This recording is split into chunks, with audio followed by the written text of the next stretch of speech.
Welcome. My name is Pastor Mike Burbeck of First Presbyterian Church, Wellsboro, and we're seeking to just give a little bit of hope into your home through these live streams.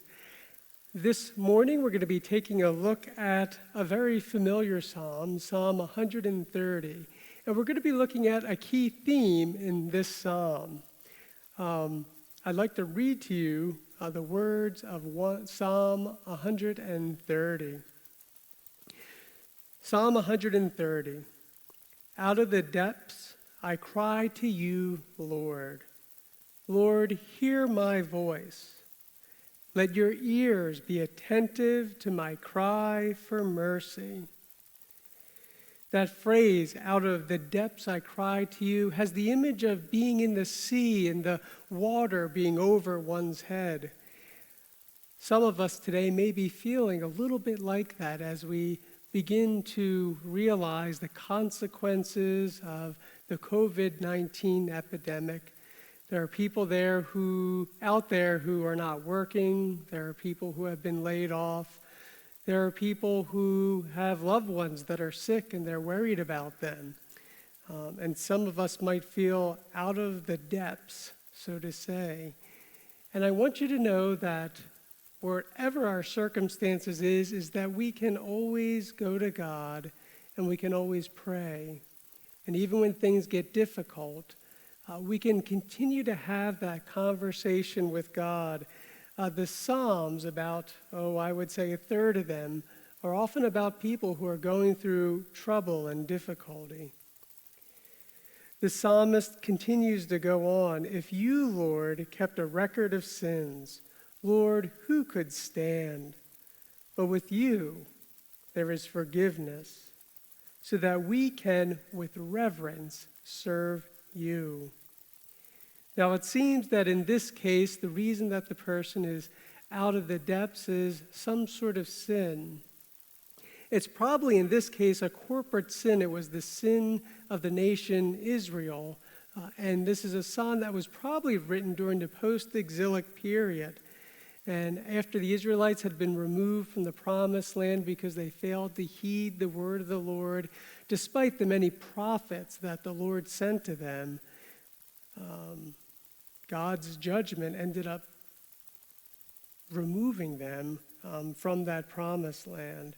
But even in the midst of that, the psalmist recognizes not only does God have the power to judge, but he also is a God of forgiveness. A God who will forgive their sins. And it's because of the psalmist's knowledge of God's forgiveness that he's able to pray so that we can, with reverence, serve you. And COVID-19 certainly is not God's response to some particular sin. Obviously, this is something that's going on all over the world. However, the next lines of the psalm, whether our trouble be sin, whether our trouble be a disease, the evil that is in this world, the next verses really speak to all of us. I wait for the Lord, my whole being waits, and in his word I put my hope. I wait for the Lord, more than watchmen wait for the morning, more than watchmen wait for the morning. Christianity gives us unique resources to handle suffering. When you become a Christian, it's not that your life all of a sudden becomes easy. Christians acknowledge that there is real suffering in this world. Oftentimes, people comment about secularism, and they say one of the things that secularism can't really offer is this sense of, what do I do when suffering happens? Because if I'm putting my trust in something, whether it's a relationship, whether it's money, whether it's power, what am I going to do when those things get taken away? Christianity acknowledges that there is suffering in the world. It also acknowledges that we have a God who did not try to flee or detach from suffering, but rather he entered into this world through his Son, Jesus Christ. He suffered with us, and we can know that God knows exactly what it is like to suffer no matter what the form of suffering that we're going through. So with the psalmist, when we say, I wait for the Lord, my whole being waits, and in his word, in his promise, I put my hope. I wait for the Lord.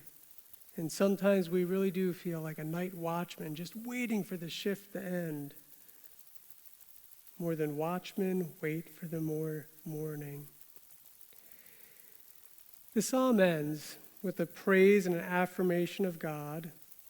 The psalm does not tell us whether or not this trouble, this suffering for the psalmist has gone away, but rather, even in the midst of the suffering, the psalmist says, Israel, put your hope in the Lord, for with the Lord is unfailing love, and with him is full redemption.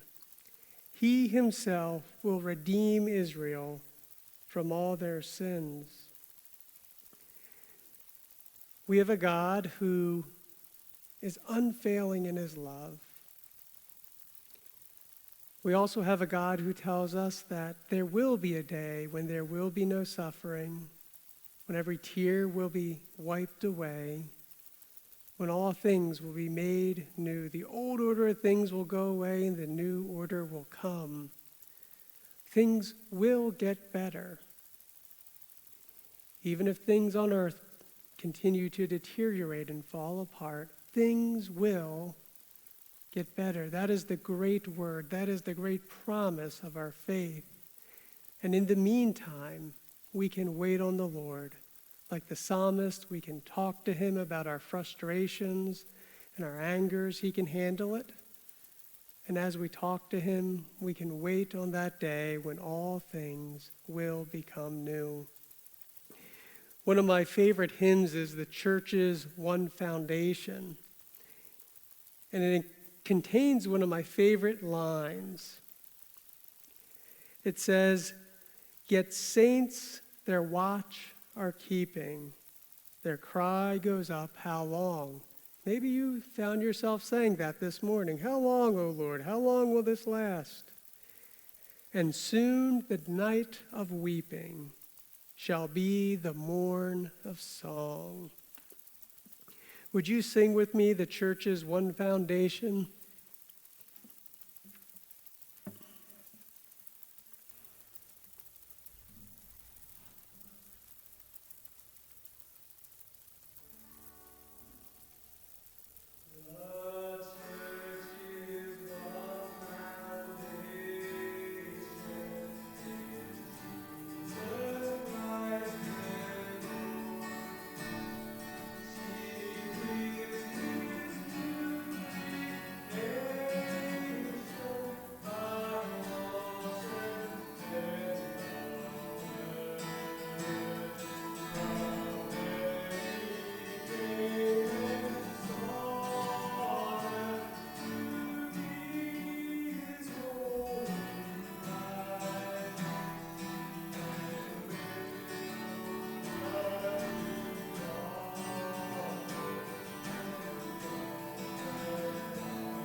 Thank you for joining us.